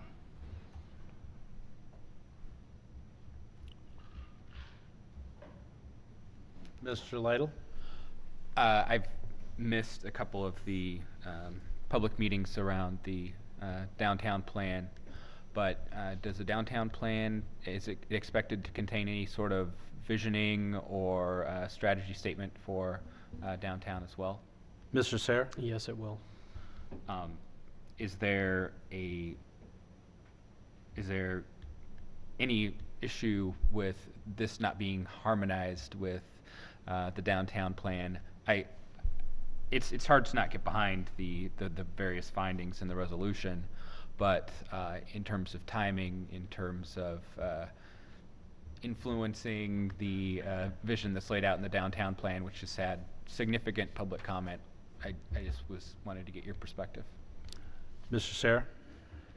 Yeah, I don't personally, I don't think this resolution does any damage to that plan. I mean, I don't think there's anything in here that would I think it might dovetail actually a little bit with that plan. I think when Dale and I have talked before, I've kind of said they could possibly dovetail together in looking at those. But it's generally consistent with the vision in the downtown plan and what the goals of that plan are. I think in the broad scheme of it, yeah, it's all going towards the same direction of what the plan wants to do. Further questions or comments? Mr. Horsfeld? And then the other one, I have visitors find convenient and walkable. So if the DOT or whoever decides to put the intersection right in the middle of downtown as being a roundabout, and then people don't feel that is convenient and walkable, then are we going against what the resolution says? Haven't we already decided against the roundabout? Or if that's the case, then, or whatever we choose, is it, you know, are we tying our hands to being convenient and walkable as visitors? I mean, it's a hard thing to kind of put your finger on, and people could argue whether, so it's not a roundabout, something else. Is that convenient and walkable? I mean, I don't really have a problem with this. It brings up some questions that people can come to us and say, hey, you resolved to do this, and my opinion is you're not achieving what the resolution says. Some people could bring that point I up. think some of the concerns that we're hearing tonight is what Mr. Yurs and I talked about when he approached me about putting it on the agenda. So I'm happy to hear that some people have the same concerns. My only concern was that we were getting ahead of the public. We've had public input on this, where, you know, the plan is being drafted and there will be a public hearing on the plan. I just wanted to make sure that we weren't getting ahead. We told the public that we wanted their input, and then now we're saying this is what we're going to do. But, you know, I see the resolution as, it really is I would say a fluff piece. I hope you don't take that in a wrong way at all, Dale. I see it as a fluff piece. I don't think it does any damage to what we've done to this point. I agree with what Mr. Sayre said, but it really doesn't say much either. And when we talk about, I had the same concern about convenient and walkable, and also where it embodies the culture of Hometown USA. That means different things to different people. And that, you know, that's part of my concern, and I think that's why it's been a struggle in the past. We've had prior studies of downtown plans, and it really hasn't gone anywhere because there wasn't consensus of how to move forward. So I don't think the resolution does any damage at all to what we've done to this point, but I don't know if it really does us a lot of good either. Yeah. Mr. Yurs? I mean, I sat in the downtown steering committee meeting earlier this evening, and pretty much everything that's said in here is said in that document as well. This is a way as elected officials and community leaders that we can show our commitment, that we're ready to take this step. And I think that's something that the city of Verona wants. To say that we're getting ahead of the public, I just have to disagree with, because everything in this document came from the public. So if it came from them, I don't know how we can be ahead of them. And so I just think this is especially in Verona recently, we've had areas where the council hasn't necessarily been able to find consensus. I think this is a way where we can start to build that consensus. Yes, this is fluff. This wasn't meant to be something hard and fast saying, well, that crosswalk is in the wrong spot, it's no longer walkable. I mean, it's meant to be a way to find consensus among community leaders that we do want to move forward with this. And its intent was to be broad and to spark discussion. And I think through writing something broad, it gives the council and the plan commission areas to have those discussions. And I guess I don't have the reservations of it as tying any hands. Further questions or comments? Mr. Linder? I'll throw my 2 cents in. I guess in some ways I don't feel comfortable with it. Embodies the culture of Hometown USA. When I was on the council, we voted for the Park Bank. Some people might say, well, that's not Hometown USA. That's, you know, it's too close to the road. It's too big. Some people say, oh yeah, it's nice. It's not it's a kind of a local business from the area, from the county, and it fits in well. You know, you brought up small business or walkable, and if it's going to affect how we have the the downtown. And as far as the roundabout, I don't know if that, don't remember voting on anything for the downtown district, so I don't know if the roundabout's off the table or not. It just doesn't seem to do anything to me, except potentially have somebody throw it in your face and you're done with it. I don't know. I don't feel comfortable with it, I can tell you that. Other Well, questions, Mr. Ayers? I guess I would just like to point out that a downtown is not just the businesses. There's also the park downtown by Tuvalu is going to be enhanced greatly through this plan. And I think that's... This plan? The downtown plan. This isn't a plan. I mean, it's a broad resolution. And I think Verona needs to go in a direction where our downtown isn't just business. Our downtown needs to be more about culture. Our downtown needs to offer people the opportunity to gather, and the city needs to take the lead in that. The city needs to lead people, to show people that this is an area where we can gather. I've already talked with Brian Simons in the library about taking a lot of their programming outside the walls of the library because they do a great job of getting people to come to their programs. Verona has a history to offer, that especially in the downtown, that we could talk about the trains as that was the bike path, or other areas of downtown and how Verona's grown. And Verona needs an identity piece. That's one thing that we're lacking in Verona. And I think a good downtown can become that identity piece. Otherwise, we're going to end up being lost in the shuffle. And I don't think that's anything anybody wants in Verona. Other questions, comments? Ms. Ritter? I don't disagree with your comments about how you envision downtown and what it could possibly flourish to be. I'm not sure that this document gets us anywhere or creates that kind of uniformity that you're looking. I'm not sure of the purpose of this. I don't disagree with your intent, but this doesn't do it for me. A piece of paper that has a resolution, that doesn't get you from point A to point B. There's other things that get you there. So, while I appreciate your intent and your vision, I don't get it. I mean, Go ahead, Mr. Ayers. This resolution isn't supposed to solve downtown's problems, not by any stretch of the imagination.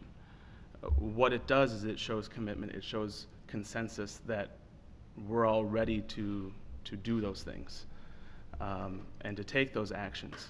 You know, as the mayor said before, we have tried before, and I sense that there's a bit of a reluctancy to go forward with downtown, and this resolution was hoped to start the ball rolling, get things started, get things moving, and start off on a note where we can all kind of come together.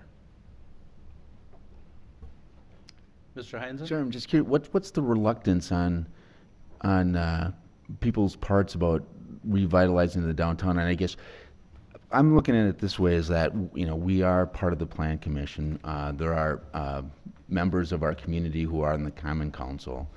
Our roles are to do what essentially that you have in here. I mean, I don't know of anyone who has doubts as to whether or not I care for the city of Verona and whether I'm working on behalf of their interests to further, what's best for the city of Verona. And my concern is, and I agree with what Janie said, is your sentiments I agree with. I worry a little bit, folks have problems with government all the time, and I think that what this could do is a resolution, people read it and don't really see how that is really moving the ball anywhere beyond where we already are. So I guess I don't understand fully the purpose and how it would more effectively tell the community that the city is important to us than just us being here in the first instance. I think Mr. it Ayers? just helps the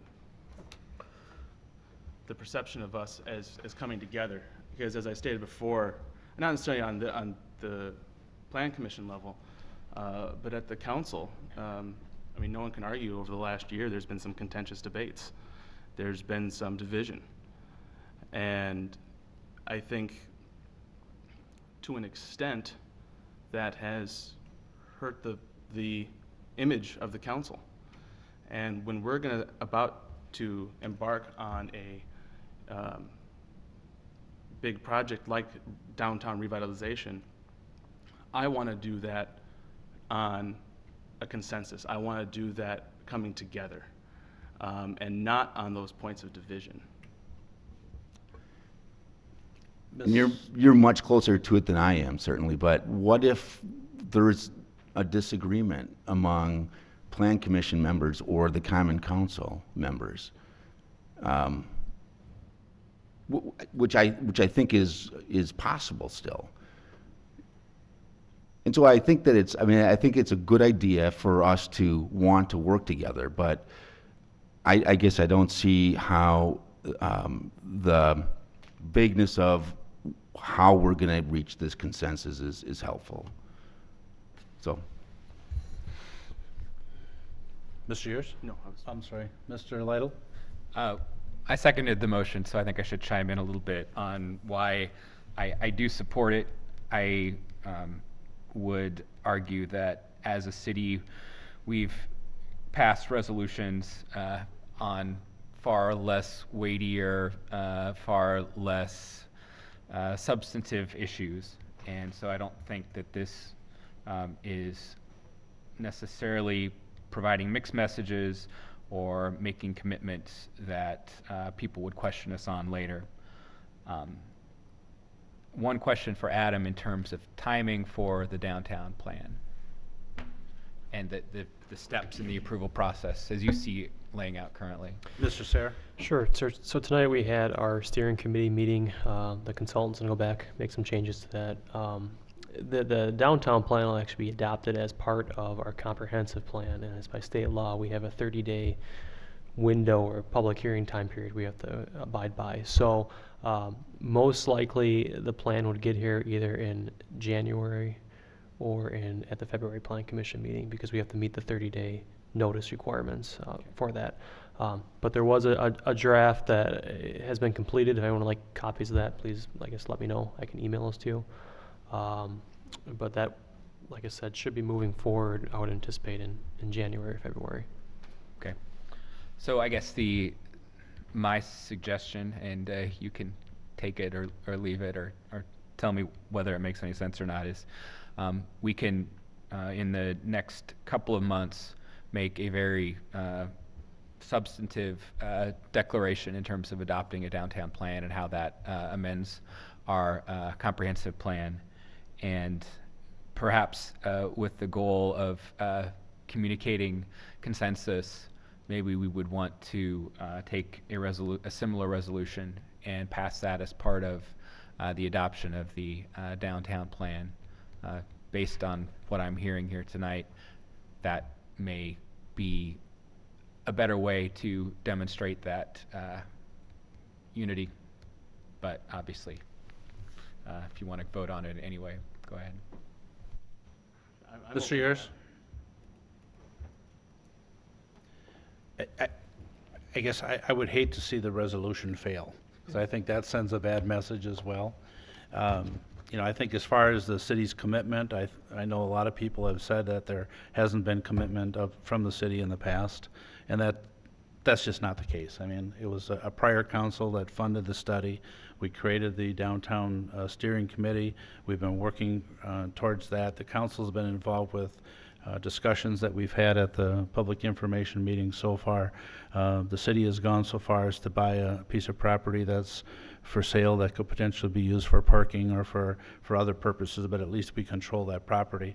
So I feel very confident I can say that there is a commitment from the city. But again, I will say that not everyone agrees.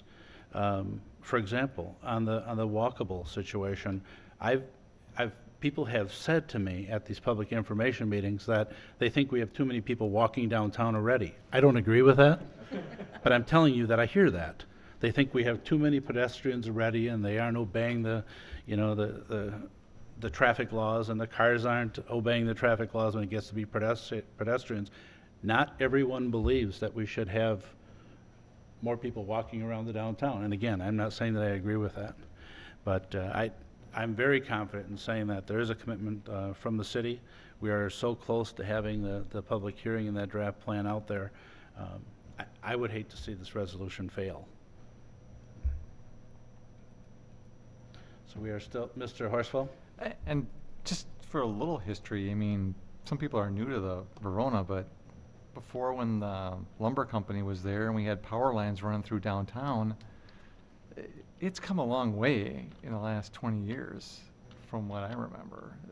So, I mean, I don't mind this resolution, but I think we're going in the right direction, so keep that in perspective too, I guess. Further questions, comments? We do have a motion on the floor. Mr. Yurs? I will withdraw the motion, and we can revisit it after an adoption of a plan. However, you know, as you stated that you've heard that different things, I guess I'm hearing different things as well. I've heard from a number of people over the last year that we've been talking about downtown for a long time, and that there is a sense that the city is reluctant to do it. And I'm not saying that those are my beliefs necessarily. You know, I've been at all the public meetings. I've seen the city represented at those meetings, and I've seen these plans changed from public involvement.